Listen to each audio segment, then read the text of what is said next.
All right, everyone. Welcome to Spooky Saturday Live. Yeah. We're here talking about some news, talking about the things we've watched and giving some off-the-cuff horror reviews. And we're also, if there's time, going to play a little bit of horror trivia.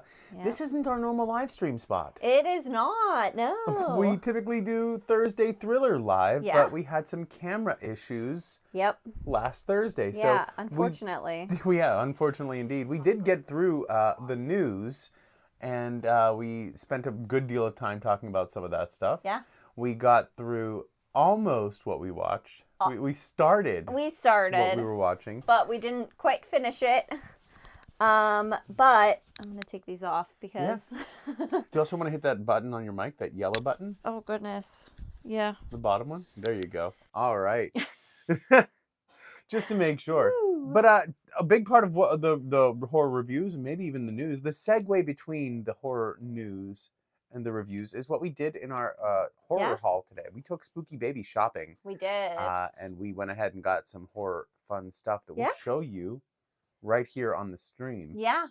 We don't have a lot of news. We don't want to recover the news. If you are interested in the news, go back, check out our live. We have it archived. Yeah. You can go back and check it out and see what we talked about. There was a lot last week. There I think it's like was. 45 minutes of straight horror news. Yeah, it was 45 minutes of us talking about the news. We ramble a little bit sometimes, but yeah, there was a lot of news. But yesterday we got some not so great news. Yeah, we were out at our favorite local haunt on their Haunted Midway.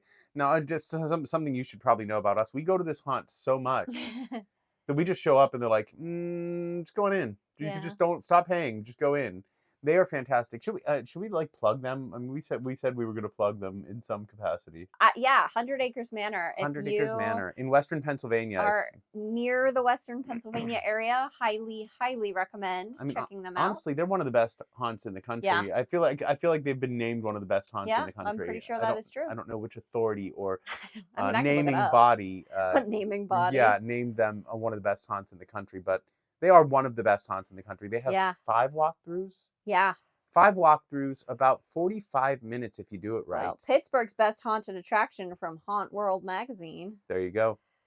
Haunt World And magazine. they have been ranked as one of America's top haunted houses and featured on Forbes, Yahoo, USA Today, Los Angeles Times, the Pittsburgh City Paper, Top Haunts Magazine, Pittsburgh Magazine, and Haunt World. Yeah, 100 Acres Manor is awesome. Now that we've gotten that out of the way. Yeah. We showed up there yesterday. We just popped through the haunt. Yeah. And it was a great time. We were on the Spooky Midway. We were just hanging out, and yeah, we had a really nice time. We did. But we got some not so great news. On the Midway. Yeah. While we were by the games, having a great time. We got some pretty not so great news. Yeah. So Chucky is officially canceled. Sci-Fi canceled it. Let's blame USA as well. Let's throw them in there too. Sci-Fi and USA canceled it. Yeah. I'm pretty bummed about it. I'll be quite honest with you. If you have watched our top 5 slashers, you'll know that I am a big fan of the Chucky and Child's Play series. I really love that series so much, and I love Chucky in particular. I really loved the TV show. I actually just got a chance to watch season 3, and because Spooky Baby was occupying a lot of my time, and I finally got a chance to watch it, and it was so good. I actually thought it was some of the best seasons of Chucky that we've had, and it's such a bummer to see that this show was canceled, not only because I love it, but for the cast, for the crew. Yeah. They've been posting a lot today on Instagram of I've been adding everybody pictures, and it's just breaking my heart. I've been like adding everybody, been in everybody's comments, like, you know what, we love you, we love the show. Yeah. Devon Sawa specifically, just a moment of respect for Devon Sawa and what he's done on that show, playing like 18 different characters in 3 seasons. He's fantastic and just a lovely human being. Yes. We're excited to hopefully cross paths with him again at Scarefest in Kentucky. If you're going to be at Scarefest, stop by and say hello. You'll see us. We'll be the ones pushing a baby in a stroller. Well, I'm sure we're not the only ones with a baby. No. But we're the only ones who look like us with a baby in a stroller. Just stop by and say hello. We'll have a sticker there for you. If you want to grab a Stay Spooky sticker or a Dread Alert sticker, we'll be sure to have some. extra for the people who stop and say hello to us. Yeah, but I am just super bummed about this news. Don Mancini did say that Chucky will be back, and I believe him because I don't think that he'll ever abandon the series. And he has an idea for another film. So yeah. if he has an idea for another film, this is an opportunity. If you look at it the right way, it opens the creative door for another form of Chucky to emerge. I mean, I thought they were done whenever they went straight to DVD with Cult of Chucky, or Curse of Chucky. And Curse of Chucky and Cult of Chucky might be. I still love Child's Play too. It's still the best. It's still the epitome of Child's Play to me. But they might be some of my favorite like repeat watches. Oh, I know you love Nika specifically. I love Nika. They are. If we were gonna do a horror comfort movies list, yes. Well, we should. We don't give away all of our. We look. Okay, fine. We're probably gonna do a 31 days of Halloween video with 31 recommendations, not reviews, just quick recs. We're gonna run down a list. Yep. And then we'll probably do our horror comfort movies. And then maybe like a folk horror list. Folk horror. Yeah. Maybe doing a ranking of a very popular horror movie franchise. In the month of October. In the month of October. I wonder what franchise that could be. I don't know. Let us know what franchise you hope it is in the comments, and hopefully you're right. There are a lot of franchises that I would actually love to do that for. I think we're probably going to be ranking all the major franchises at some point. But in October, we might focus on one of them. In particular. Yeah. So we're really excited about the doors opening for more Chucky that's maybe not direct to DVD. Maybe, I mean, like, imagine a world where Child's Play 2 is back in theaters. Chucky's canceled. A new film is on the way. Maybe we get a theatrical release for Cult, and maybe we get a theatrical release for Curse. I would love that, and I would love a new Chucky movie that brings some of these characters that we got in the TV show, because they did not finish that plot line. The end of season 3 of Chucky leaves us on a cliffhanger. That's such a bummer. Yeah. I've not finished season 3 yet. I've been crushing books and crushing films so that I can bring you all 1-minute horror film comics and book reviews. And that's I watched just fine. The series this week. That's exciting stuff for you. I'm glad you did. It's a big time commitment. Whereas, you know, if I'm putting in 8 hours in films, that's one series that I have to talk about. So, you know, it has to be in the right slot there. We have to. It also depends on what our reviews docket looks like. Absolutely. We've made some commitments to some independent filmakers that we check out some of their stuff. We made some commitments to some independent writers that we check out some of their stuff, which is very important to us. Making sure that these independent writers, directors, actors are really getting some love within this community. So we didn't even prep for the comic haul that we did. No, we didn't. We don't even have them here. No, we didn't. But yeah, Vince picked up some comics today. Well, let's just segue into that. We're gonna roll right into our horror haul. I think so. So first and foremost, Jake Widmer. We picked up the Chris Foley book 3, which honestly is more of a thriller series. This book 3 though is a specific horror title. Jake's worried he may have painted himself into a corner because the horror book has been very popular, but there are 2 other novels, so there's 3 novels. The first 2 are thrillers. He has 2 short stories, I believe, and don't quote me on the number 2. It might be more of these folly thrillers that are very exciting. Honestly, Jake's a local writer. Yeah. And become a friend. And a lot of the books you see me recommending here are actually recs from Jake. We always are like dying for more Jake recs. So gotta get Jake recs. If you do see this, Jake, we hope that you're able to give us some more recs. And I want to say I'm so far enjoying book 3 quite a bit. Yeah. Check him out on Amazon, Jake Widmer. Widmer. Yeah. And what else? We got the Shudder, the Shudder annual, the comic series Shudder. We're not going to rave about the channel, the streaming service Shudder today, although we're not sponsored by Shudder, but we sure do talk about it a lot. Shudder, if you're listening. Yeah. The comic book Shudder had their annual, which is an anthology series in and of itself, but this is an anthology of the anthology, some of their best stories from past issues, and it looks really exciting. It's a black and white comic book. It has various art styles throughout. I have not read Shudder. I was a creepy guy for a little while, and of course I live and bleed Tales from the Crypt and EC Comics. Did you know they're releasing from the EC archives all of the titles? So like Vault of Horror. Oh, really? Yeah, all of the EC titles, including like their suspense and crime stories as well. Huh. Now, I didn't. I mean, we're gonna finish out the Tales from the Crypt run in the trade paperbacks. We have like 2 more to go for our whole Tales from the Crypt archive. Maybe it's gonna be another project to start going into like the Haunt of Fear. Ooh. Yeah, and all of that stuff. That's exciting. It's gonna be that's a whole bookshelf. The studio has limited bookshelf space, folks, but yeah. You know, that's a whole bookshelf full of EC. A whole bookshelf. That said, though, we did pick up EC Comics Cruel Universe #2 today. Ooh. I had my pick of covers. They had so many covers. Like they had the 1 in 10, 1 in 50. I mean, they had a ton of covers out. Right. I was able to grab my pick of covers, and I don't have it here for you, but I will be sure to show it when we do our review of Cruel Universe. Between you, me, and the lampshade, and everybody who's watching, I still haven't read issue 1 of Cruel Universe.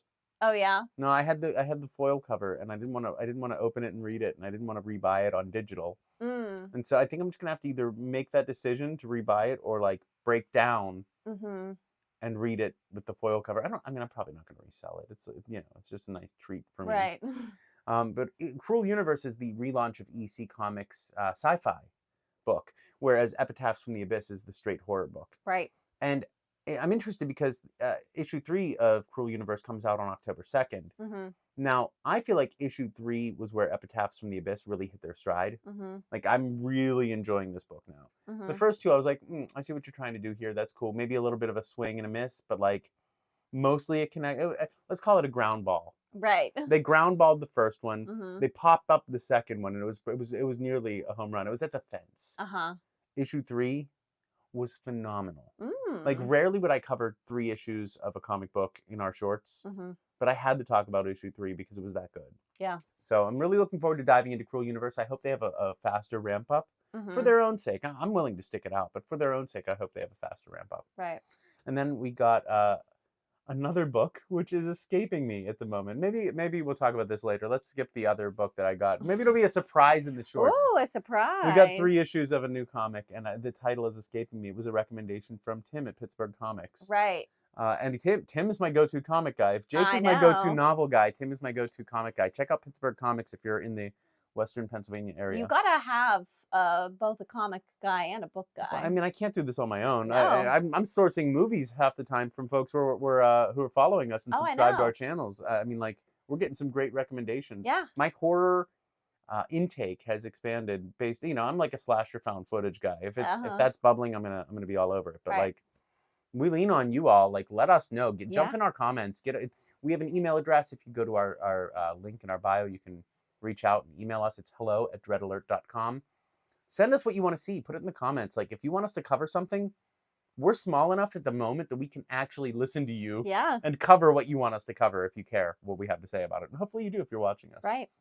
But that's the comics and book calls that we did, which those were off the cuff today. We didn't have those prepped and ready to go. But we have some other stuff. Yes. We stopped at Spirit Halloween today. We stopped at, if you couldn't tell by our like Spirit table that's developing over here. It's quite the table. We grabbed some Spirit Halloween stuff. Sarah's gonna don the art sunflower glasses. If I can confess, I didn't realize I thought they were daisies for years. No. Like, I thought, like, when we years, like, these have been around. Well, I mean, like, since we saw Terrifier 2, I was like, what are those daisies? Like, a year. When we met David Howard Thornton and he wore those in the pro photo op I got, I was like, he wore the daisy glasses. And you're like, sure, Vince, the daisy glasses. No one even corrected me that there were sunflowers. Yeah, they're sunflowers. Well, anyway, we got a pair of those because we may or may not be coming into an Art the Clown mask. Maybe. Hopefully. We'll see. We'll see how it plays out. Yep. I still have to kind of pull the trigger on it. I'm deciding whether I want to go with the Trick or Treat Studio or the other mold that is just recently released. Speaking of Trick or Treat, or Trick or Treat. Speaking of Trick or Treat, we got the VHS collector's box from Spirit Halloween. If you all want to hang with us for this, we can unbox a little bit of it because these are mystery collector's boxes. Now, the VHSs are not included. What's included here is a box of a VHS and a bunch of goodies. They have a lanyard, 2 buttons, 1 iron-on patch, which I'm an iron-on patch collector. I don't know if folks know that. I have a battle jacket, jean jacket with a bunch of patches. So I'm excited to get that. All right. So this is, you can see, we actually did look at this, but we haven't opened anything up yet. So we have a lanyard. And the cool thing about these lanyards is and you can't really see it here if I take this out, they come with a little charm on it. Oh yeah, I forgot about the lanyard charms. Those are like really exciting to me. I don't know why. So, ooh, it's a razor blade. Oh, the candy with the razor. So you can see here it comes with a little trick or treat lanyard, and then you get your little lanyard thing there. Well, like it's like escaping me, and then the charm as well. No, like the little badge. Oh yeah. I was like, what is this word? Now, pro tip: if you go to a lot of places where you have season passes, like theme parks, yes, we have memberships to a lot of theme parks. We have memberships to a lot of museums with Spooky Baby as well, although those aren't as relevant to our channel. We typically put our season pass around our neck, not only so we can keep track of it easier, but so the employees know to ask us. Correct. If we have a discount. Now, other things that come in here are stickers. You get 2 stickers. We have this cool haunted kids, spooky kids, the ghosts from the film.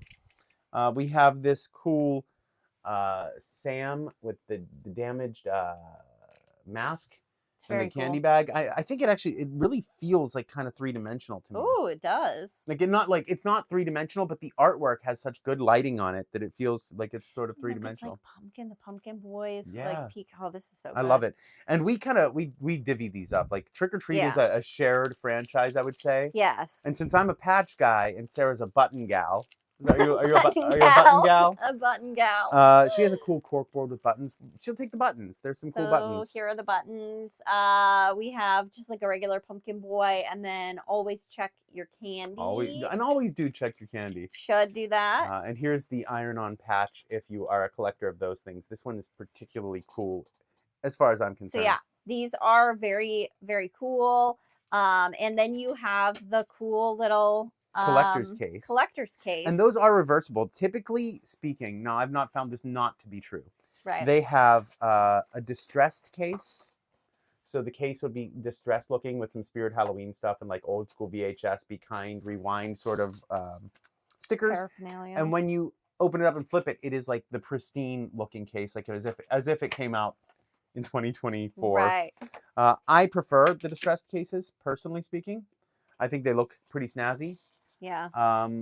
We also, if you're still with us, yeah, we also bought the Killer Clowns version. Now these aren't our first rodeos here. There's the Killer Clowns cover. No. We have Beetlejuice, Terrifier, and Child's Play 2. Right. We are missing from the ones we prefer. We're probably not going to grab Annabelle. We're probably not going to grab Harry Potter.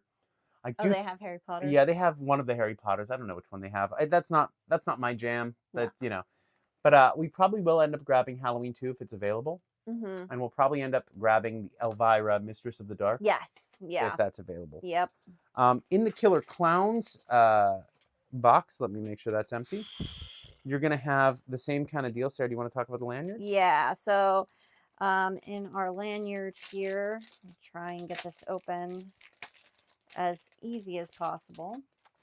Okay, so our lanyard, we have our Killer Clowns from outer space, and then kind of like a galaxy. Galaxy. Yeah. Other side of that. Then we have the big top charm, and then we have our badge, which has the Killer Clowns from outer space. So that's pretty cool. I thought so. The iron-on patch is just the movie logo, but it looks really great. It does. I really do think the Killer Clowns movie logo is one of my favorites. Yeah. And I would go so far as to say best theme song tie-in of a movie. Absolutely. Horror or not, best movie theme song tie-in. Then we've got the ice cream truck and the crazy house for our pins. So those are pretty cool. And then we get a cool Big Top Burger sticker, which, I don't know, it's a deep cut. If you do put these on like your water bottle or somewhere where you're going to be like showing these off in public, Big Top Burger is a deep cut. That shows some horror chops there. Yeah, if you're on top of that. And then we have the cotton candy gun with the movie title. I'll try and get my hands out of there so you can see that. I like this a lot. I'm way into the cotton candy gun. We were really close last year to buying the cotton candy gun for the Nerd Nook in the office here in the studio.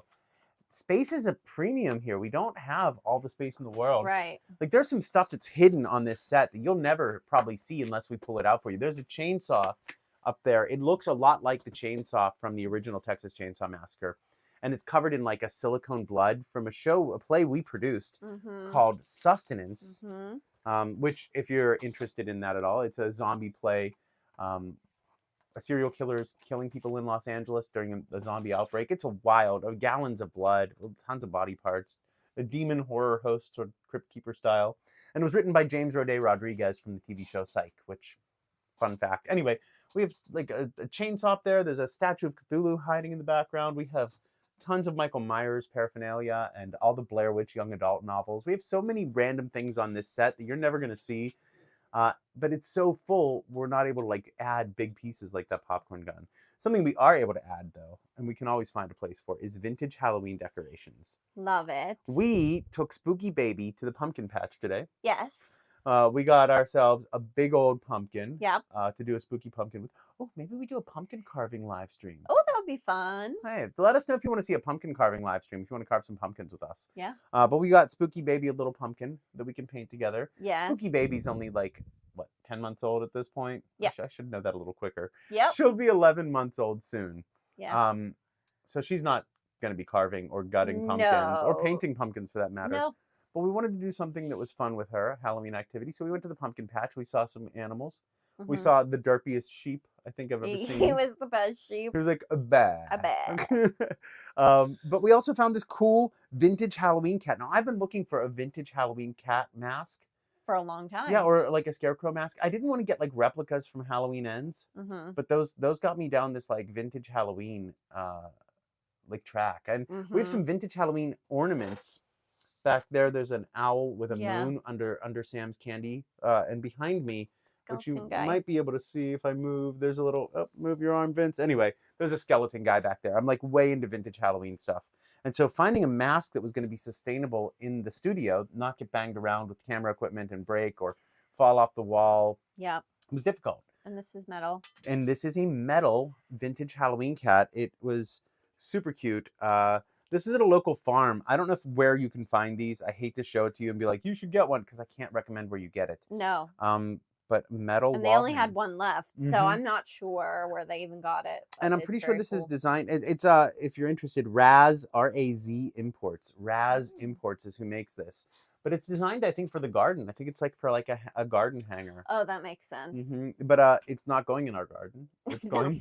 It's going in our studio, and we're gonna be. It's probably gonna be behind the camera, and that's probably what we're gonna be staring at when we're talking to you. Which is great. It's great for Love me. That. Maybe we'll do if you're interested in the studio and like some of the autographs we have on the wall back here, like John Carpenter or John Amplis or Tom Atkins, or the Goblin drumhead that we have signed, which is probably the only autograph in the Nerd Nook from a person we haven't met. We didn't meet Goblin. We bought this at their merch booth.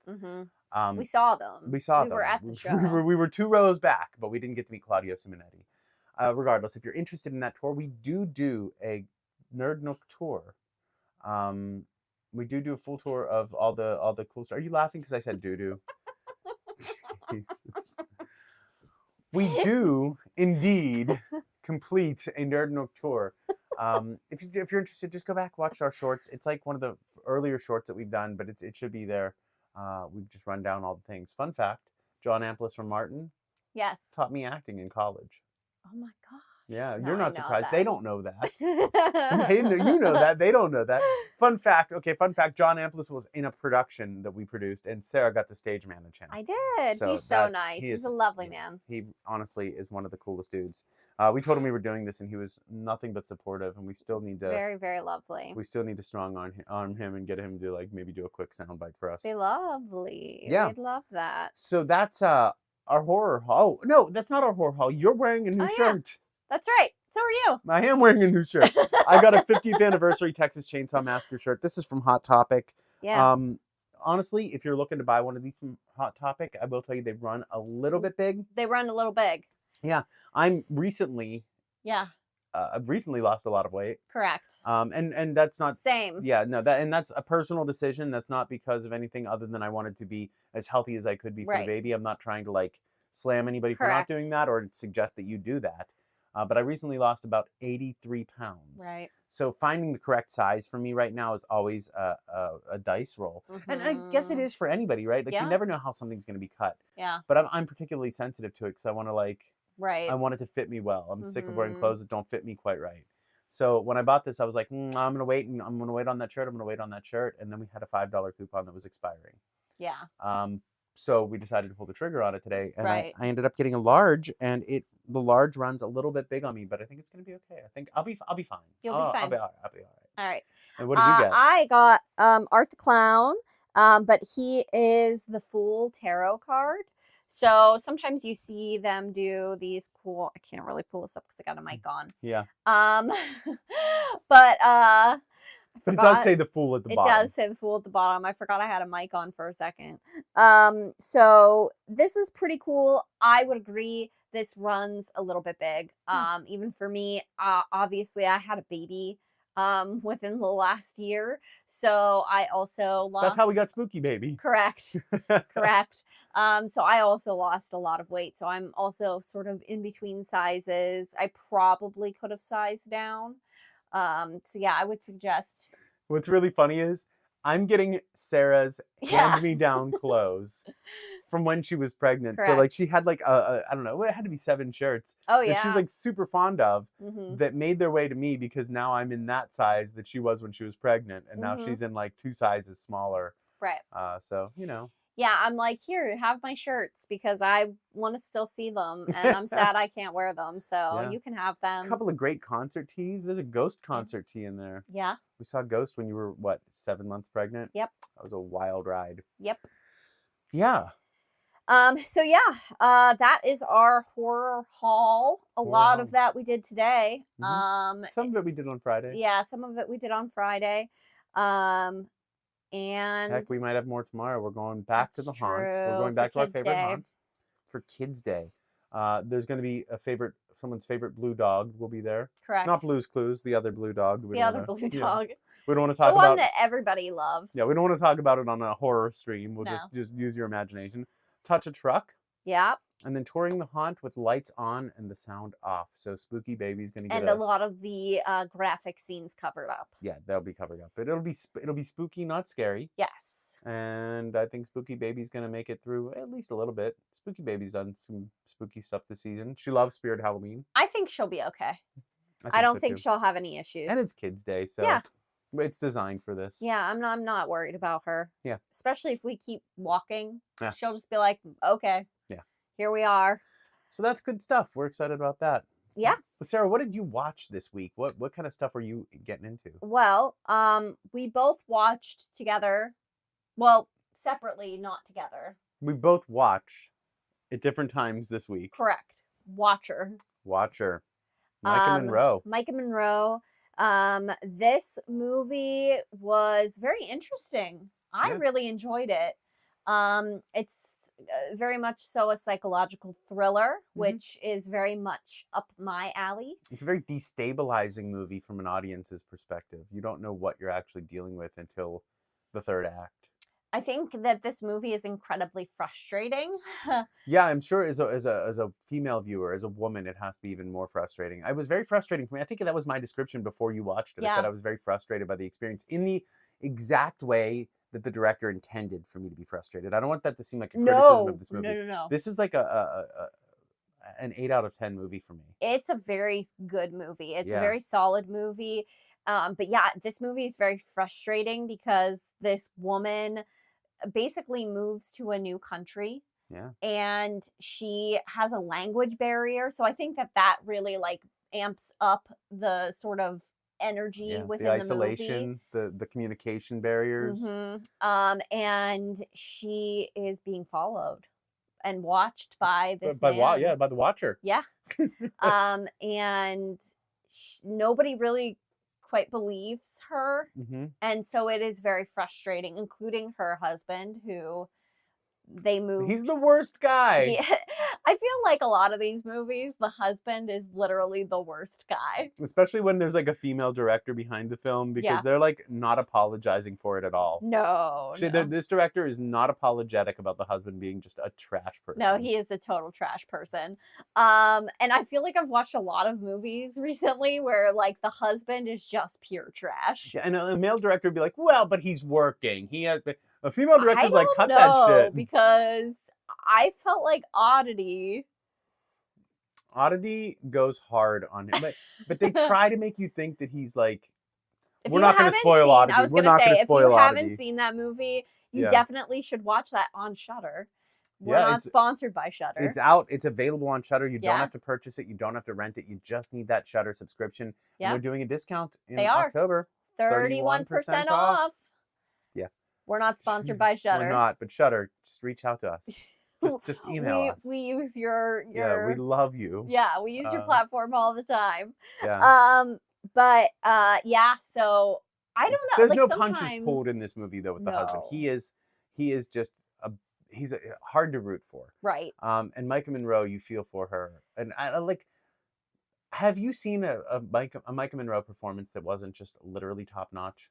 No. I haven't either. No. I find her to be charismatic. You need to watch Villains. I probably do. She's charismatic.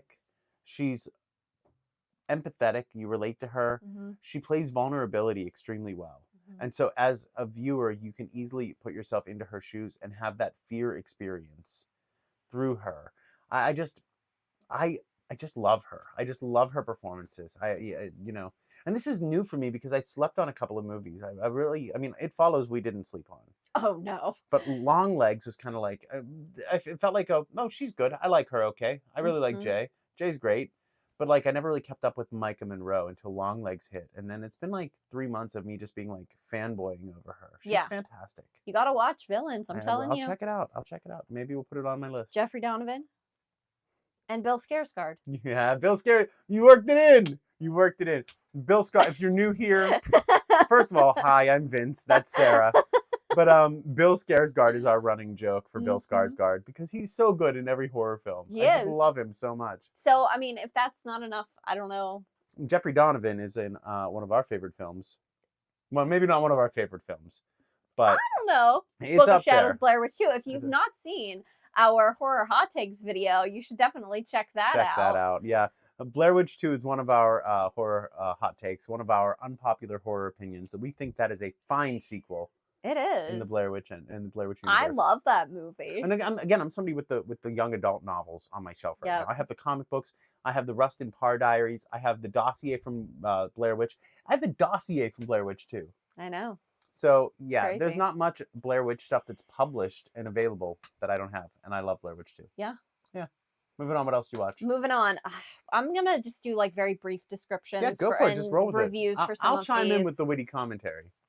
So I watched The First Omen. Oh, yeah. So that is Akasha Stevens. Yeah, I'm really jealous that you got to see this. Mike Flanagan raved about it so hard. It's going to be something that I have to like watch. Maybe I'll watch it tonight after the stream. It's pretty good.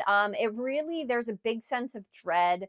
Obviously, there's a lot of religious overtones because it is an Omen They're always movie. going to get me with that. There's also a lot of pregnancy dealings within this film.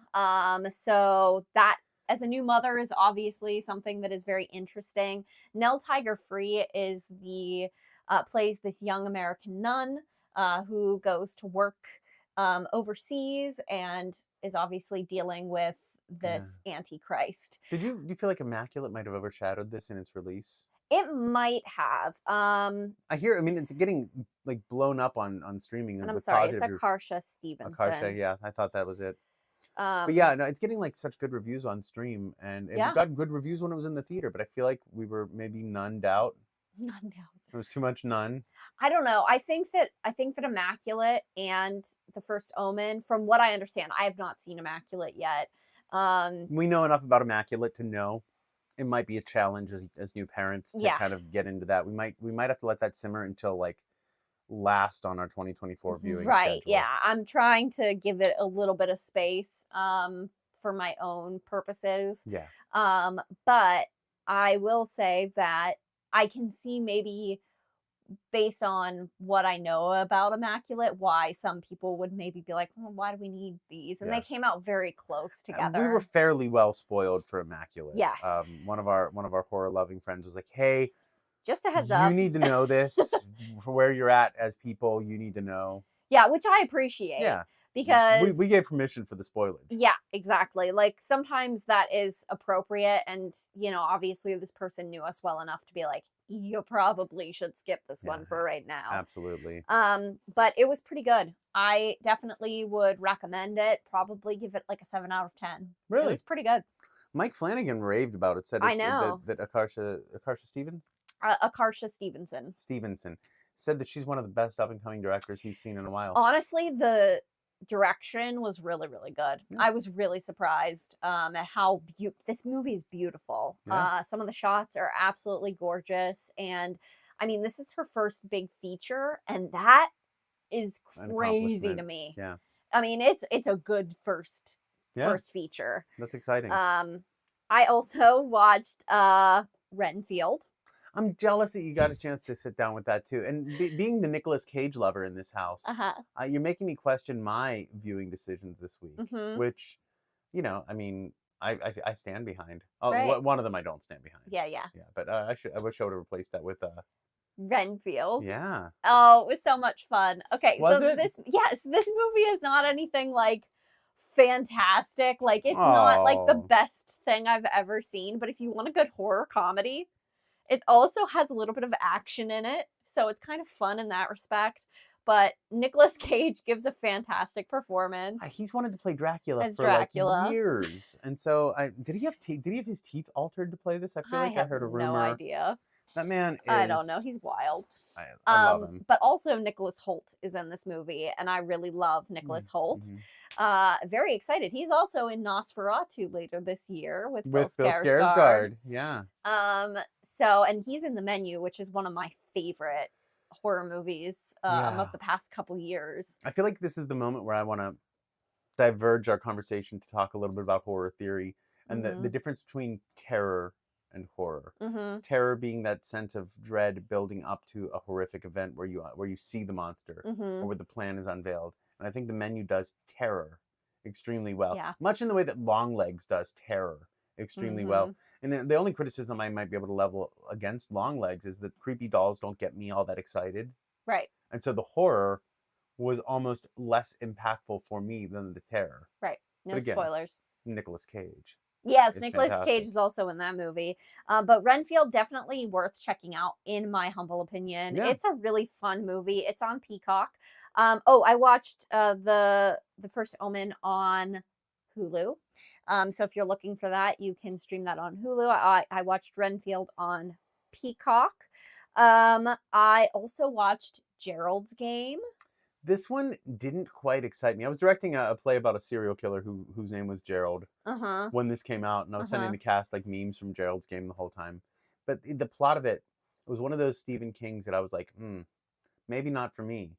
But Mike Flanagan. Vince, it is so good. It's good? It is so good. See, I loved this movie. If somebody had described the plot to you prior to, would you have been like, oh, that's for me?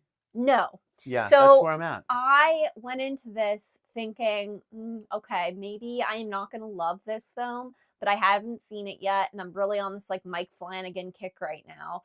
So let me go ahead and watch this movie. It is so good. First of all, Carla Gugino. Yeah, no, in anything.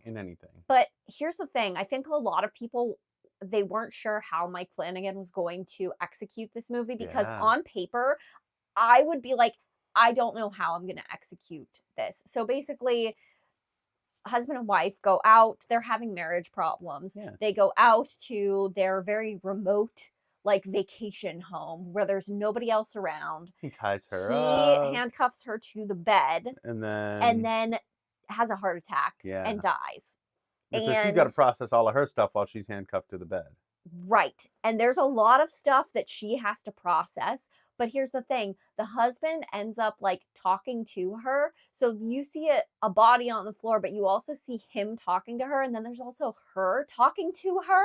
So there's literally Carla Gugino tied to the bed. Carla Gugino on the bed looking at Carla Gugino and the husband looking at Carla Gugino and then talking to each other. And then there's a monster involved, right? Is there another presence there? So Okay. there's a lot going on with this movie. But all of that to say that it is so well acted by Carla Gugino and Bruce Greenwood, who plays her husband in this. Like, I thought that this movie was just brilliant. Was it better than Hush? I don't think so. I think Hush is still like #1 for me right now. Hush is amazing. But this movie is so good, and if you haven't seen it, I highly recommend it. Yeah, one of our subscribers here on YouTube recommended that we check out Hush, and I will tell you, I'm forever grateful that you made that comment on our Final Girls video, because Hush was just such a fun ride. So good. To continue my Mike Flanagan love, I also watched The Fall of the House of Usher. I have not seen this yet. Which is his TV series. Both of these are on Netflix. Gerald's Game and Fall of the House of Usher, both on Netflix. Try as I might, I can't cancel Netflix. I know. We've canceled so many times and we come back every time. Well, this is why I didn't watch Fall of the House of Usher whenever it premiered. Because we canceled Netflix. Because we didn't have Netflix. So, but this show is so good. If you love Edgar Allan Poe, you will love this show. It basically ties in a lot of different Poe stories. So we have a character named Annabelle Lee in this. Obviously, does she have a kingdom by the sea? Well, they talk about her kingdom by the sea quite a bit. You know, well, there you go. But I'm sold now. It is a modern day retelling. And I read a review after I had watched the series that it felt like spooky Succession, and that is very much the vibe. That is the vibe I got from literally the 5 seconds of the last episode that I watched. Yeah. It is like spooky Succession. Yeah, that's awesome. But I will say that Bruce Greenwood, again, he plays Roderick Usher. Wait a minute. Mike Flanagan recasts the same actors in movies after... I've never expected this. Look, I will say that literally this is pitch perfect cast. You have Carla Gugino, you have Bruce Greenwood again, Kate Siegel, Rahul Kohli. You have... So it seems like Mike Flanagan punks with way scary horror movies. It's so great. His recommendations are way more scary than he'd like. Yeah. Samantha Sloyan, who you love. Oh my God, is that Bev? Bev! In Midnight Mass. Yeah. What else was she in that Hush. I didn't recognize her at all. She was unrecognizable maybe unrecognizable in Midnight Mass. Yeah. But this show is so good. Again, I cannot recommend it highly enough. It is so stylized to Mike Flanagan. There are themes of big pharma and capitalism and the opioid crisis. There's so much in this with the Edgar Allan Poe, with the spooky. Right. And you know you're going to get me with Poe. I have like a literal 96-year-old copy of the complete works of Poe on a shelf here in the studio. Yeah. It's almost 100 years old. It's one of my favorite things that I own. And one of the best performances is Henry Thomas, who had me like rolling on the floor laughing out loud. Like so many times. His character is so funny, but also you feel so bad for him. He's just so great. Is that your biggest con regret, is not meeting Henry Thomas when we had the opportunity to? We just passed on it. We're like, maybe next time. Yeah, it's honestly, he needs to come back because I want to just gush over this. Is that your Tom Morga? Yeah, it really is. And then last on my list, I finally watched Mandy. I'm so proud of you. Wait, how many Nicolas Cage movies did you watch? I watched two Nicolas Cage movies this week. Wild. I know. So I'm the Nicolas Cage lover. Yeah. I'm the Nicolas Cage lover of the group, and I can never convince her to sit down and watch. That's why she hasn't seen Mandy yet. She's like, well, I have now. I don't know. Sometimes he's hit or miss for me. Yeah. That had to have been a hit for you. It was very much so a hit. Was that not a powerhouse performance or what? I thought he was very good. I thought that this movie was very trippy. I thought that Mandy is awesome. I thought that Jeremiah sucked. And at least he sucked in like an amusing way. Oh yeah, but like totally amusing. We also have cults and lots of drugs. Have I not been saying this to you since 2016? Yeah, it's crazy. That movie is a wild ride. I really enjoyed it. The hard part for me is that was something we'd planned to review that for our first long form video. Yeah. We changed direction before we launched. Yeah. We just bought this on Blu-ray, and you watched it on streaming. I did. We have a ton of special features to sort through. I know. Well, that's fine. I can watch the special features. So excited. I watched Mandy on Hulu, so if you are looking to watch Mandy and you don't own it on Blu-ray like we do, check it out on Hulu. Well, now I'm glad we can get this marriage back on track. So what did you watch this week, Vince? So I watched, let's start with one of my favorites that I watched, the Italian splatter film, modern Italian splatter film, The Well, starring Lauren Lavera. I thought this was a cool monster film, supernatural film, and most importantly, splatter film. I did feel like in the second act, it didn't quite know what it wanted to be. Is it a monster movie? Is it a supernatural movie? And I don't think that holds it back in any way. Like, it's a minor meh about it. The rest of the film I loved. I think Lauren Lavera's performance was a home run. I'm excited to see what she does in Terrifier 3. I think the practical effects far outweigh any sort of plot issues I have.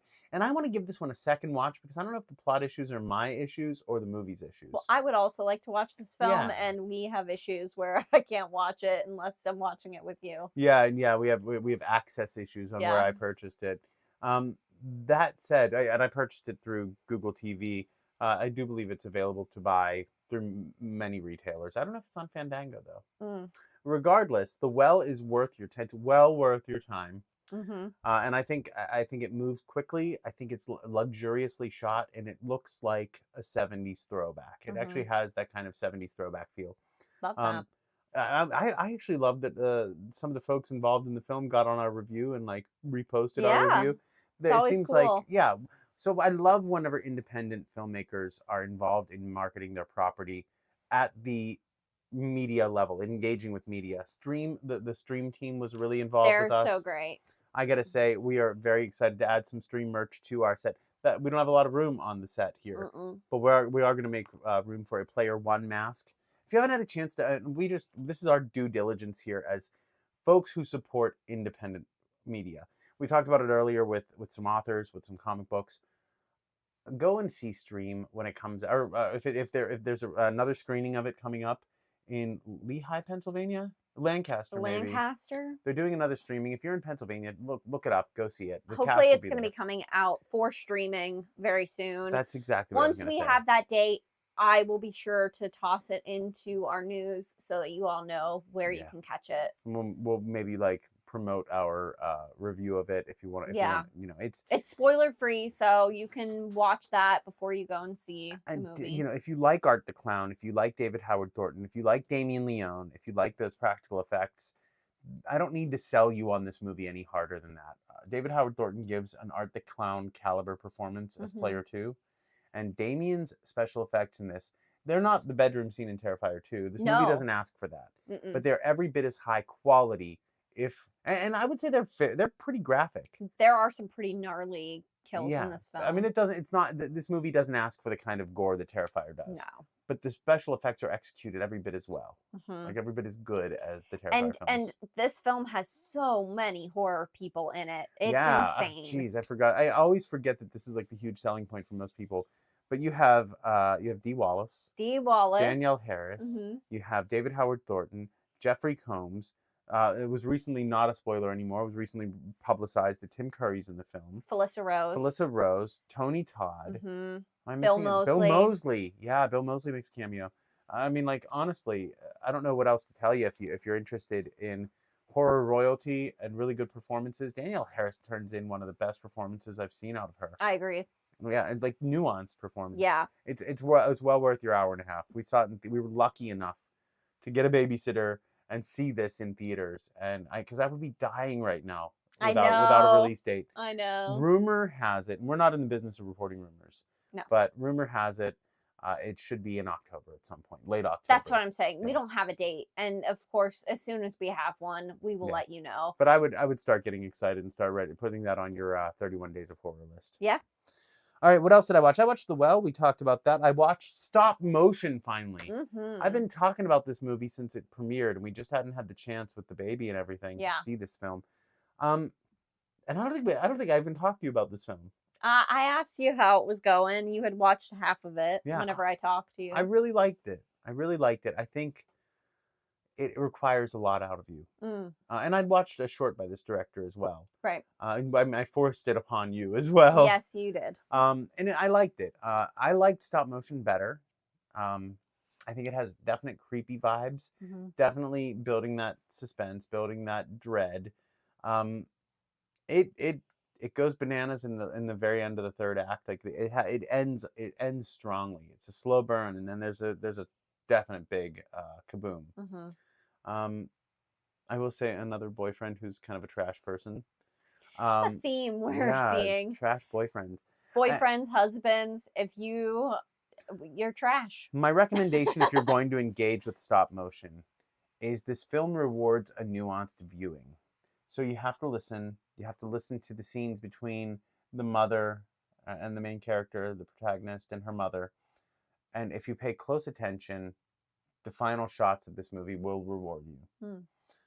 You'll probably get the device of the movie pretty quickly. I was like, I bet you that's off. That's a weird character relationship early in the movie, and it, you can see that coming. But the end is very artistic. There's a lot of symbolism, and if you watch carefully and nuanced with a nuanced viewing attitude, you'll be rewarded by this film. I heard some people saying it's too slow of a burn. I don't know. I found it to be more interesting than the next one on my list, right? Which felt like too slow of a burn and with little payoff. And the actor's name is escaping. So I watched The Watchers. I spent my Wednesday this week watching The Watchers, Watcher, and We Used to Live Here was the novel I was reading. So it was just a big old Wednesday W fest. Yeah. The woman who was in the requel of Texas Chainsaw Massacre playing Sally. And she was in The Northman, and she was in All You Need Is Death. And of all these films, she's never turned in a bad performance. She's outstanding. She played Madeline. This yeah, Olwen. I don't know how to say her name. Yeah, I know, and that's why I said the woman who was in. Yeah, I can never pronounce her name correctly, but she played Sally Hargusty. She was the old woman in All You Need Is Death. She's striking to look at. Yeah, and such a wonderful actor. And so, really loved her performance in this. That said, that's probably one of the only things I can say I enjoyed about this movie. She was also in Tarot. Oh yeah, I told you that. I forgot that I mentioned that to you. She was very good, and she was very good in that too. Never saw a performance out of her that I did not like, and I apologize. Dakota Fanning's in this movie. Yeah, she's the lead female in this movie, and she's all right. She's fine. She's working. There's a lot to work against her in this movie. It feels so. It was directed by M. Night's daughter, right? And it feels like Shauna. Yeah, it feels like it's. I think another review said a cheap imitation of his style, and I don't know that that's fair to her, but it definitely has the same vibes as something like The Village. Okay. And it does, another positive thing, it does deal with changelings and the Fae and a lot of mythology and lore that I love. But I just think that the movie misses the mark. I think it is... It's her directorial debut. I know it is. I know. And I'm trying to be kind here. And I'm trying to find something to love about it. But I did not enjoy this movie. I probably won't watch it again. I think it has a predictable twist. I don't know. I think she's 24, 25. Yeah, and good for her. Like, it looks good. Yeah. It looks good from a director's eye. I think the material doesn't serve her. And that's a problem. I don't know if this was an original story or based on a book. It is based on a book. Yeah, that's what I thought. And I don't know what the adaptation process looked like. So I don't know. I can't comment on that. But for me, this was a miss. I think for a lot of people, it was a miss.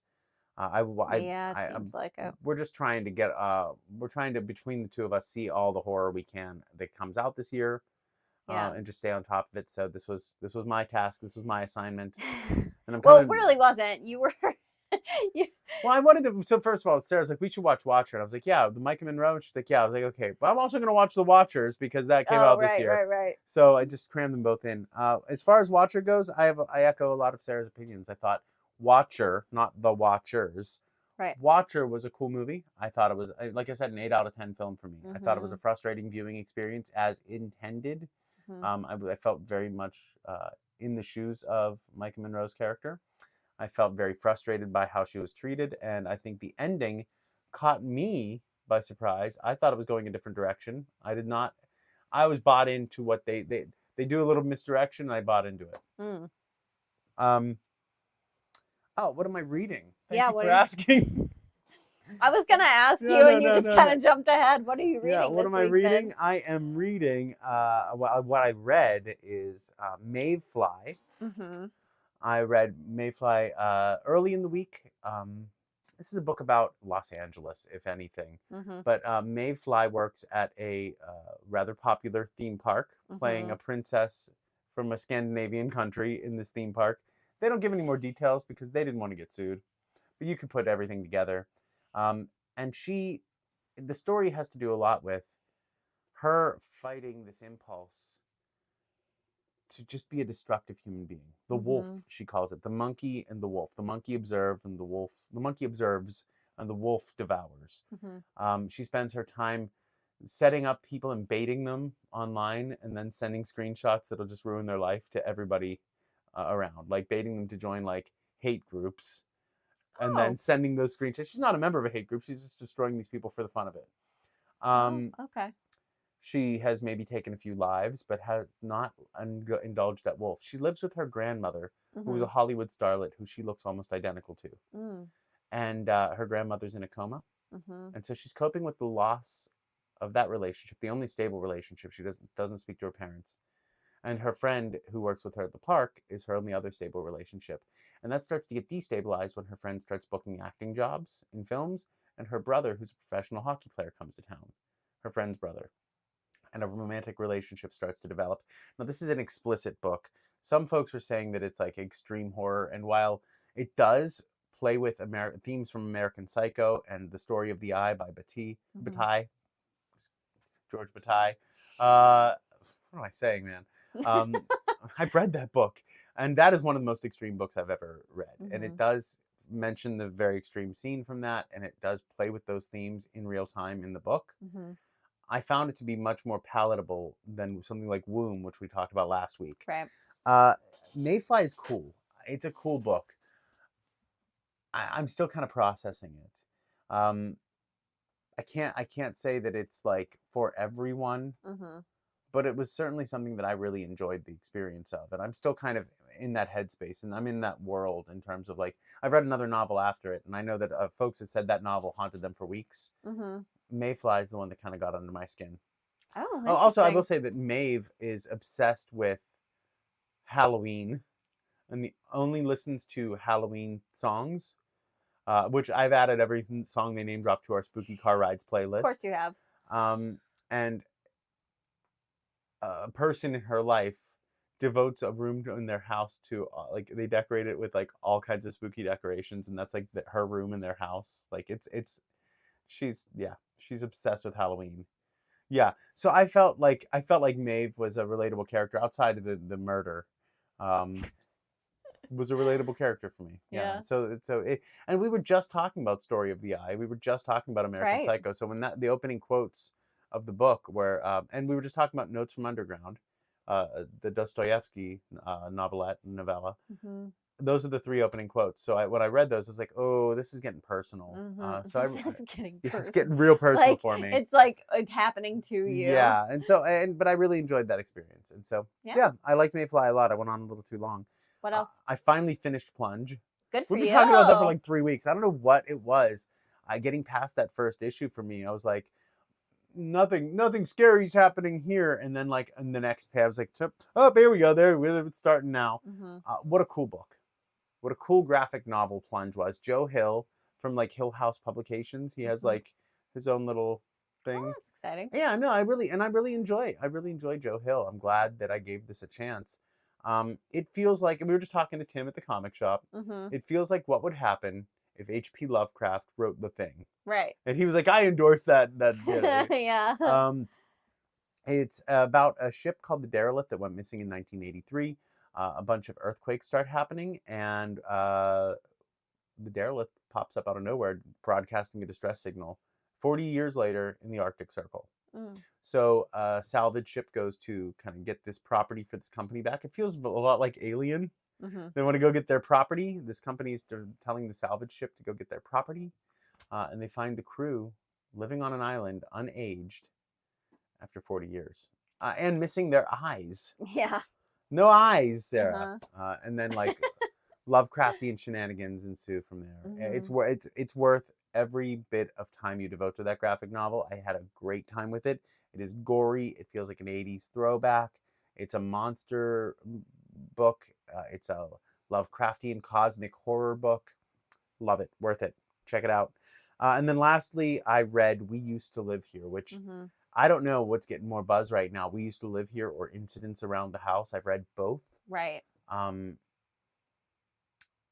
Yeah, it was a good one. It was a good one. Is this the one that people were saying that is like getting under their skin? Yeah. And I can understand why. If you're at all sensitive to like gaslighting or have had that experience in your life, this book puts their main character through some nightmare stuff. And you honestly feel a little gaslit by the book. So let's see. Charlie and Eve move into this house that they're flipping. Charlie's a female. And all of a sudden, Charlie's not home. Eve gets a knock at the door, and this family shows up, 3 kids, mom and dad. And Thomas, the father, goes, Thomas Faust, by the way. Oh. Yeah. Hey, we used to live here. Do you mind if I show the kids around? And so, like, out of nowhere. Yeah. Eve's inner voice, which takes the form of her childhood toy monkey, Monkey Shines guy. But like a hillbilly version, she says. That's her word. With a straw hat and white fur. He's like, once they get in, they're never getting out. So he shows up, and they go, she's like, let me call my partner. And she blames it on her partner. No, you can't come in. And then she's like, wait, you said 15 minutes? Well, then there's a snowstorm. So they have to spend the night. And then they're going to leave after breakfast. And then Charlie goes missing. And then it goes from there. Thomas has some marks on his neck because his sister started noticing that things around the house weren't the same anymore. A coat rack was a different color. A window was in a different place. And she took a fountain pen, of which I am a collector, and stabbed him 37 times as a kid because she said that killing him was the only way to get back to her reality. And that's as far as I'm going to go in terms of describing this book to you, because from there, things get weird. And it is a trippy, exciting, confusing, gaslighting experience. The second you said that somebody showed up and was like, we used to live here, nope. Yeah, sorry, we're not home. We don't answer our door. No. Yeah, not doing that. But yeah, worth your time. I really, truly enjoyed We Used to Live Here. Now, the question is, of these 2 books that have giant amounts of buzz right now, right? Incidents Around the House or We Used to Live Here, if you could only pick one and spend your 8 hours reading it, I still have to go with Incidents Around the House. I was going to say, you definitely really, you're still talking about that book. It's what do you want in a novel if you're going to spend time on it? Do you want something that's going to completely destroy your sense of time, place, and reality? Or do you want something that's going to get so insidiously under your skin with other mommy living in the closet? So do you want something with a house that is changing around you and distorting reality? Or do you want something with an entity with an ever-moving, ever-shifting face that lives in a young girl's closet claiming to be other mommy? For me, as a new parent, and just, having fears of the dark as a kid, other mommy's the scarier monster for me. So I have to go with Incidents Around the House. But I would say if you have the time in your life for 2 novels, do not sleep on We Used to Live Here. It is a creepy, creepy book. And and follow it through. The other thing I'll say is they have like transcriptions of chats, transcriptions of police reports, transcriptions of like Reddit posts or Reddit, not without saying it. And these are like all added at the end of the novel, which give context to the action. Because again, the main character is pretty much going through a complete destabilization. So these artifacts that have been uncovered on the internet and through police reports give context to the rest of the book. And I'm sorry, that's in We Used to Live Here. And so I find that to be a very interesting storytelling device. So that's other bonus points for it. But pay attention to those chapter caps, those chapter end tags. They really do help tell the story. You can't really tell the story without it. Interesting. So yeah, that's my reading list. I'm actually impressed that we got through a graphic novel and 2 novels this week. I know. It was quite the when we watched a lot of movies, and I watched a whole TV show, a whole 8 episodes. You know, we're not how we've only been here on this channel for what, 2 months? Yeah. So it's not been a long time that we've been doing this channel. We were pretty avid horror consumers prior to, but I'm really enjoying the scope and breadth of the horror that we've been taking in, and the recommendations from you all, the recommendations from our followers on other platforms, the recommendations from Jake and Tim and people locally. We take it all into consideration, and I feel like as well-rounded of horror consumers as we were before, we're even more deep down the rabbit hole now. And it's a nice balance. I don't feel like we're being put out by this. I feel like it's just a nice balance of stuff that we're taking in. Yeah. It's exciting. It is 10 o'clock. Do you want to do one round of horror trivia? Let's do one round. We've committed to horror trivia. Yeah. Let's do it. Let's do it. Now, these cards are pre-shuffled. We didn't get to horror trivia last week. No. Oh, you kicking it off? Are you asking, or you want to be asked? We're playing the game horror trivia. Well, I've got the Picard, so I want to be... Picard? The Picard. Star Trek questions not included. What 2005 movie director by John Gallagher... what 2005 movie directed by John Gallagher was the first horror film winner for Project Greenlight? Oh, you've asked me this before and I didn't know. I have no idea. It's called Feast. Feast. I wouldn't have gotten it. But you do know the second. Well, do you want to just humor me and ask? No, please don't kill me, Mr. Ghostface. I want to be in the sequel. Name that movie. That is Casey Becker, played by Drew Barrymore, in the movie Scream. Indeed. All right. You are correct. In 2007, Rob Zombie directed what remake about a young Michael Myers? Well, Halloween. That's correct. Naturally. Let me check. Yes, that's correct. Thank you. All right. Now, I've asked you this question before. I don't know how this ended up back on top. Oh, God.